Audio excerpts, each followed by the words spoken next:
بسم اللہ الرحمن الرحیم، السلام علیکم۔ ہم پچھلے کئی روز سے آنے والے دنوں میں حکومت کے چیلنجز کی باتیں کر رہے ہیں۔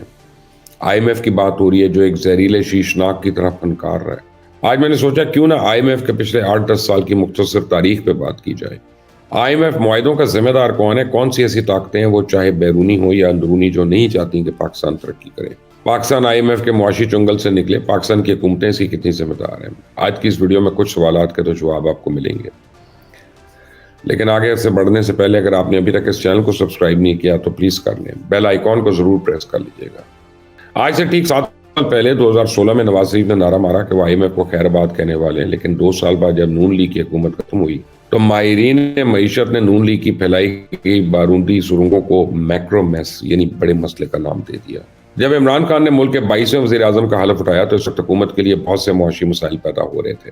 مالی سال 2018 کے پہلے 9 ماہ میں مالیاتی خسارہ جی ڈی پی کا 4.3% ہو گیا تھا، جو کہ مسلم لیگ کی 5 سالہ حکومت میں بدترین مانا جا رہا تھا۔ کرنٹ اکاؤنٹ خسارہ بھی گزشتہ 5 سال میں اپنی بدترین سطح پہ تھا اور اندرون ملک بینک سے لیے گئے قرضوں کی مالیت 481 ارب روپے، جو کہ 5 سال کے دوران کسی بھی سہ ماہی میں سب سے زیادہ تھے۔ تو اسٹیٹ بینک کے مطابق اس کی جیب میں صرف 10 ارب ڈالر کے ذخائر موجود تھے۔ نون لیگ کی حکومت جاتے جاتے ایندھن کی قیمتوں کا بھی تعین کرنے کی بجائے یہ معاملہ بھی نگران حکمران اور حکومت کے گلے ڈال کر 9-2-11 ہو گئی، کیونکہ کوئی بھی حکومت الیکشن سے پہلے سیاسی بنیادوں پہ مہنگائی نہیں کرے گی۔ عمران خان کی حکومت آتے ساتھ ہی موڈیز اور بلومبرگ نے خطرے کی گھنٹیاں بجانا شروع کر دیں۔ اس کے ساتھ ہی یہ بحث شروع ہوگی کہ آئی ایم ایف کے پاس جانا چاہیے کہ نہیں۔ تو تحریک انصاف کے پوسٹر بوائے اسد عمر نے ان مشکلات سے نکالنے کے لیے ہاتھ پیر مارے، لیکن ان کے پاس پلان کوئی نہیں تھا، اس لیے آئی ایم ایف پروگرام جو ہے وہ ناگزیر ہو گیا۔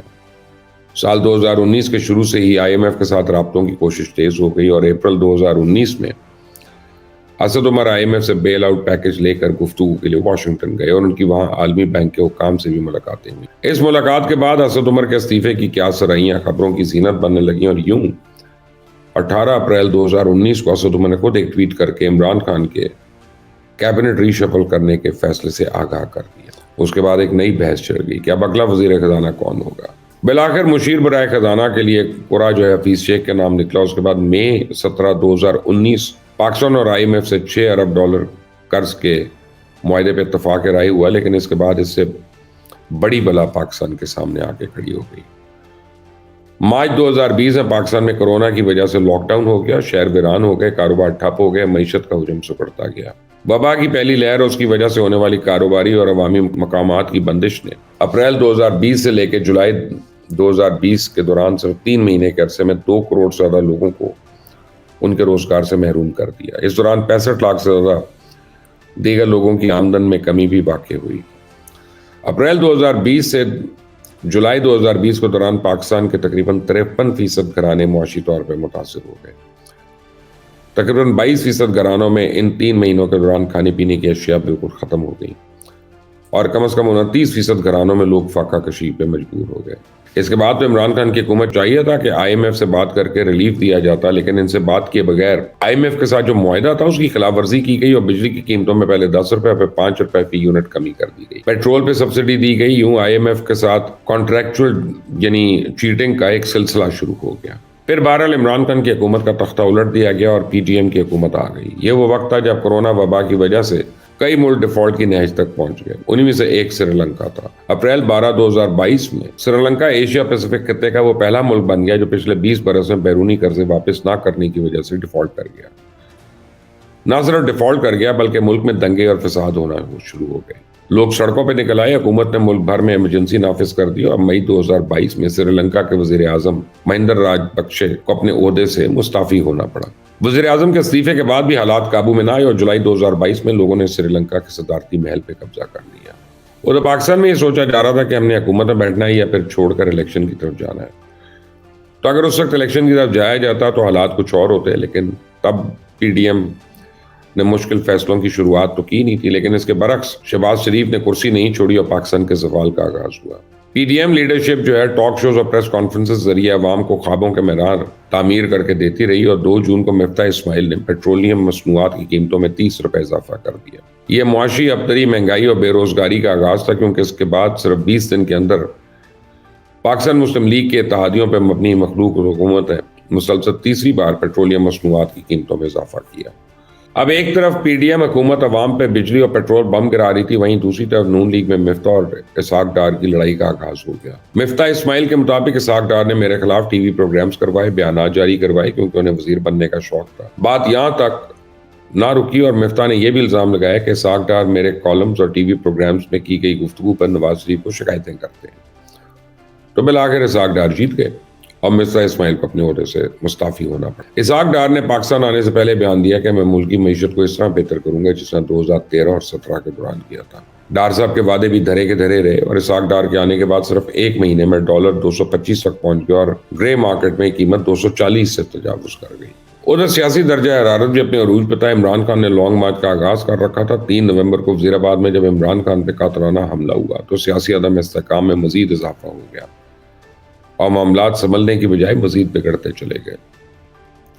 ڈار کی معاشی ٹیم آئی ایم ایف سے بات چیت آگے بڑھانے کی بجائے سعودی عربیہ اور چائنا کے آگے ہاتھ پھیلانے لگی۔ قرضہ ری رول کرنے کی منت سماجت کی گئی، لیکن تمام امیدوں سے دم توڑ گئیں جب سعودی وزیر خزانہ نے کہا کہ ہم کسی ملک کو بغیر شرائط کے قرضہ نہیں فراہم کریں گے۔ تو جب سویلین گورنمنٹ ناکام ہوئی تو عسکری قیادت کو مجبوراً معیشت کو سہارا دینا پڑا۔ Army chief general Asim Munir نے سعودی عربیہ، یو اے ای اور اپریل 2023 میں چائنا کے دورے کیے۔ تو سعودی عربیہ نے پاکستان کے ساتھ 3 ارب ڈالر کے معاہدے میں مزید توسیع کی، جس سے زر مبادلہ کے ذخائر کچھ حد تک تو مضبوط ہوئے۔ بہرحال یہ پرماننٹ سولوشن نہیں تھا۔ اس کے کچھ عرصے بعد ہی اسحاق ڈار اور امریکن سفیر ڈونلڈ بلوم کی ملاقات ہوئی۔ اسحاق ڈار نے امریکن سفیر کو آئی ایم ایف قرض پروگرام سے آگاہ کیا اور ڈار صاحب نے امریکی سفیر سے آئی ایم ایف سے قرض بحالی پروگرام پر کردار ادا کرنے کو بھی کہا۔ تو شہباز شریف نے پیرس میں آئی ایم ایف کی مینیجنگ ڈائریکٹر سے ملاقات کی اور 30 جون کو پروگرام کی مدت ختم ہونے سے پہلے آخری لمحات میں رکے ہوئے فنڈز کے اجرا کو محفوظ بنانے کی کوشش کی، اور یوں پاکستان کے آئی ایم ایف کے ساتھ معاہدے کی امید ایک پیدا ہوئی۔ جون میں آئی ایم ایف نے بالآخر پاکستان کے ساتھ 3 ارب ڈالر کی فنڈنگ پہ سٹینڈ بائی ارینجمنٹس کے تحت عملے کے سطح پہ معاہدہ کیا جو 9 مہینے پہ محیط تھا۔ معاہدہ تو ہو گیا، البتہ پی ڈی ایم حکومت اور اس معاہدے کے اثرات ابھی تک دیکھنے مل رہے ہیں، کیونکہ 10 اپریل 2023 سے لے کے 10 اگست 2023 تک جب شہباز شریف نے حلف اٹھایا تو پاکستان میں افراط زر 13.4% تھا، اور جب پی ڈی ایم کی حکومت رخصت ہوئی تو یہ شرح بڑھ کے 28.3% ہو گئی تھی۔ حکومت جب آئی تو ڈالر 179 روپے کا تھا، جو حکومت جانے پہ 290 کے قریب تھا، یعنی تقریباً 100 روپے کا فرق پڑا، بلکہ 101 روپے کا۔ تو دیہاتی علاقوں میں مہنگائی کی شرح جو 50% تک پہنچی، جس سے کئی دہائیوں پر محیط مہنگائی کا ریکارڈ ٹوٹ گیا۔ شرح نمو جو تھی وہ 0.29 تک سکڑ گئی اور سرمایہ کاری میں 70% تک کمی ہوئی۔ مالی خسارے میں 34% کا اضافہ ہوا۔ پاکستان نے سری لنکا کی طرح ڈیفالٹ تو نہیں کیا، لیکن پی ٹی ایم کا دور ایک ایسا دور تھا جب 13 جماعتوں کے ٹولے نے صرف اپنی انا، اقتدار کی بھوک اور دوسرے فریق کی سیاسی مخالفت میں عوام کو بدحال کر دیا۔ تو سیاسی عدم استحکام کے ساتھ ساتھ معاشی استحکام کے ایسے اندھیرے کنویں میں پھینکا جس سے اگلے کئی سالوں تک روشنی کی کوئی امید باقی نہیں۔ ایک بار پھر سے وہی چیلنجز ہیں، وہی ٹیم ہے۔ اب دیکھتے ہیں کہ شہباز شریف کی ٹیم کس طرح آئی ایم ایف معاہدے کو دیکھتی ہے، کیونکہ اس بار ایک چھوٹی سی بھی غلطی پہلے سے بھی زیادہ برے اثرات مرتب کرے گی۔ ایک ایڈوائز میں شہباز شریف کو ضرور دوں گا کہ آپ ذرا اٹھا کر پلیز جنرل مشرف کی حکومت کو دیکھ لیجئے گا، اس کی کارکردگی، اور آپ کو شاید پتہ چلے، حیرانی کی بات ہے کہ شوکت عزیز، ڈاکٹر سلمان شاہ اور جنرل پرویز مشرف، ان کی ٹیم نے مل کے آئی ایم ایف کو پاکستان سے خیر بات کہہ دیا تھا۔ پاکستان نے ہاتھ ملا کے آئی ایم ایف کا تمام قرضہ بھی اتار دیا تھا اور مزید نہ لینے کا عہد بھی کیا تھا۔ وہ کیا باتیں ہوئیں کہ جو ایک آمر کر گیا اور جمہوری ادارے جو ہیں وہ نہیں کر سکے۔ اس پہ ضرور سوچیے گا۔ انٹل دی نیکسٹ ٹائم، اللہ حافظ۔